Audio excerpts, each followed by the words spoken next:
Jean-Jacques Goldman, musicien, chanteur et compositeur devenu une figure emblématique de l'industrie musicale française, est entré dans sa vieillesse, conservant toujours sa simplicité et sa discrétion. Il est célèbre non seulement pour ses chansons intemporelles qui ont touché le cœur de millions de personnes, mais aussi pour sa personnalité humble, évitant les ragots et privilégiant toujours les valeurs familiales. C'est pourquoi, lorsqu'il a avoué se préparer pour un mariage religieux, de nombreux fans ont été surpris et remplis de joie. Ce n'était pas seulement un événement personnel, mais aussi une étape symbolique dans la vie d'un artiste toujours porté par l'amour, des valeurs durables qui transcendent les projecteurs. Préparer un mariage religieux a apporté à Goldman une joie particulière.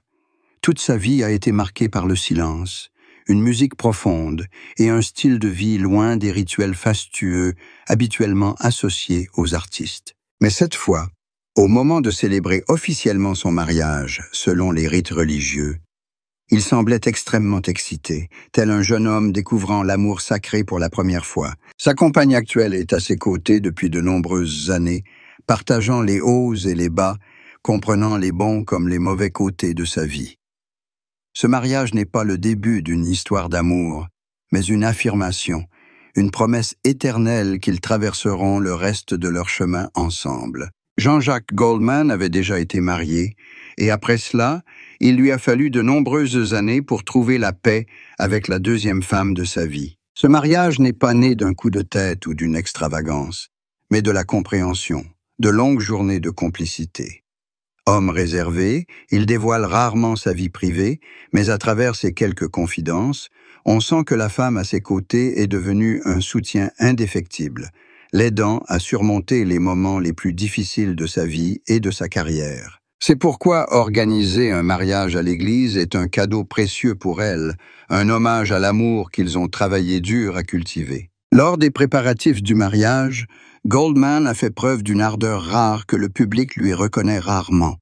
Malgré son âge, il s'est toujours appliqué à soigner chaque détail, de la musique de la cérémonie à l'espace de l'église, comme s'il souhaitait faire de cette journée une œuvre musicale complète. Pour un musicien, un mariage n'est peut-être pas seulement un rituel, mais aussi une manifestation sacrée de l'amour, où chaque instant porte le son de l'éternité. Ses proches, qui l'accompagnent depuis son plus jeune âge, seront témoins de cet événement et ce sera un souvenir inoubliable. Ce qui est intéressant, c'est que, malgré sa renommée internationale, Jean-Jacques Goldman a choisi une cérémonie de mariage simple, loin du bruit des médias et sans le faste de nombreuses autres stars. Ce qui l'intéresse, ce n'est pas la couverture médiatique du mariage, mais le moment sacré où lui et sa compagne échangent leurs vœux devant l'autel. Cette simplicité renforce encore l'affection du public, qui perçoit en Goldman sa sincérité, une personne qui privilégie les valeurs spirituelles aux valeurs matérielles. Il est important de souligner que ce mariage apporte du bonheur non seulement à eux deux, mais aussi à toute leur famille et à leurs proches. Ses enfants, Charlotte, Nina et Maya, ont tous exprimé leur joie de voir leur père enfin trouver un amour total, entouré des soins et de la compagnie d'une compagne dévouée. Pour eux, Jean-Jacques Goldman n'est pas seulement une légende musicale, mais aussi un père, un homme qui, comme tout le monde, partage sa tristesse, sa fragilité et son désir de bonheur. Ils comprennent que ce mariage marque un nouveau chapitre, où il pourra être en paix, libéré des tristesses du passé. La beauté du mariage que Goldman avoue préparer réside dans ce mélange de réalité et de rêve.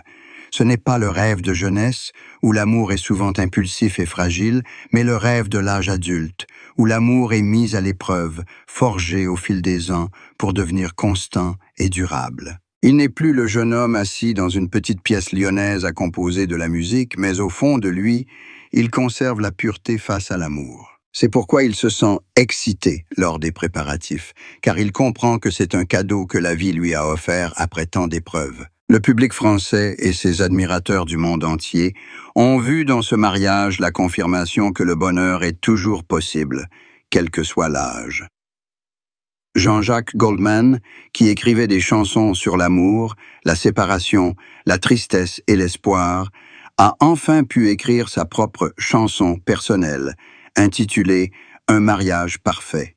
Il avait écrit sur d'autres couples, sur le désir d'aimer et de vivre ensemble, Et maintenant, il était le personnage de cette chanson.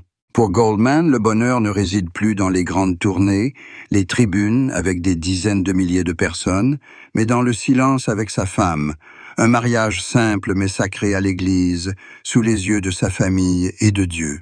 Il n'a pas besoin d'un grand bonheur à prouver au monde, car il a trouvé le véritable bonheur dans la paix, la compagnie, les vœux sincères.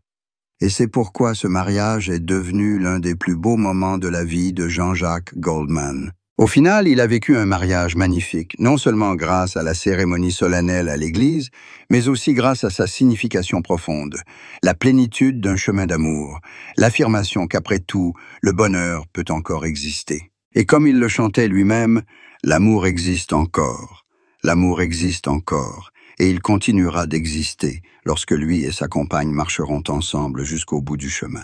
Jean-Jacques Goldman, lorsqu'il se remémore son parcours, associe souvent l'amour et le mariage à la musique, comme si les chansons qu'il compose étaient devenues le journal intime de son âme, reflétant chaque étape de sa vie. Chaque chanson est non seulement une œuvre artistique, mais aussi une confession secrète d'émotions, d'espoir, de tristesse et de rêve qu'il porte toujours en lui. Le mariage à l'église, un moment qu'il avoue avoir préparé avec enthousiasme, peut être vu comme la suite de ce chapitre, où les chansons d'amour ont trouvé leur propre dénouement parfait. Les chansons de Goldman ont longtemps été un symbole d'amour, non pas un amour romantique prévisible, mais un amour exigeant, parfois teinté de perte. Des mélodies comme « Puisque tu pars » ou « Quand la musique est bonne » ne sont pas que de la musique, mais contiennent aussi le désir de partager, d'être connecté, malgré le départ ou la solitude. C'est peut-être grâce à son expérience de mariage brisé, à ses moments de solitude face au projecteur,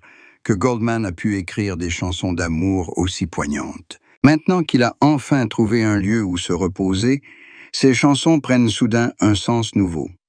Non seulement le regret, mais la preuve que le véritable amour peut renaître et briller même après des jours de chemin apparemment perdus. Sa femme actuelle est souvent considérée comme la muse silencieuse des compositions ultérieures de Goldman. Bien qu'il l'avoue rarement publiquement, le public croit toujours que les chansons pleines d'espoir, les mélodies douces mais persistantes, sont son image dans son cœur. Le mariage à l'église n'est donc pas seulement un événement personnel, mais aussi une solution au mystère que le public a perçu dans sa musique. Derrière des paroles apparemment tristes se cache toujours une foi profonde en l'amour éternel. Dans de rares interviews, Goldman a admis composer de la musique non pas pour plaire au marché, mais pour répondre aux questions de son âme. La musique est le lieu où il dialogue avec lui-même, où il transmet ce qu'il a de difficile à exprimer au quotidien. C'est lorsqu'il chante la douleur de la séparation que son cœur est véritablement brisé. Lorsqu'il chante la joie de l'amour, c'est lorsqu'il ressent un bonheur simple avec l'être aimé. Et maintenant, alors qu'il se tient au seuil d'un mariage sacré à l'église, ses chansons semblent avoir écrit un nouveau chapitre, un chapitre de paix et d'épanouissement.